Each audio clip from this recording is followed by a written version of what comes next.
সেটা পেয়েছিল। এই মুসলমানরাই কিন্তু এই সরকারটা বামফ্রন্টকে বিতাড়িত করে পরাজিত করে মমতার উপরে আস্থা রেখেছিল।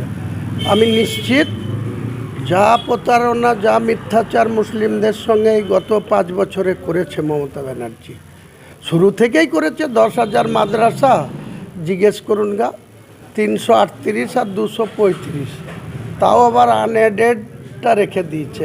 কথাটা উড্ড করলে অন্ততপক্ষে 45,000 মুসলিম ছেলে মেয়ে পড়ুয়া তারা মিড ডে মিল পেত। 2,500 শিক্ষক শিক্ষিকা তারা 25,000 20,000 টাকা বেতন পেত, তারা মাত্র 6,000 টাকা অনারিয়াম পায়। আর এই মুসলিম ছেলে মেয়েগুলার মিড ডে মিলটাও পায় না। অথচ কেন্দ্র সরকারের সাথে কথা বলে রাজ্য সরকার মিড ডে মিল পথ কুকুরকে মিড ডে মিল খাওয়াচ্ছে, অথচ মুসলিম ছেলে মেয়েদের জন্য সেটাও করেনি।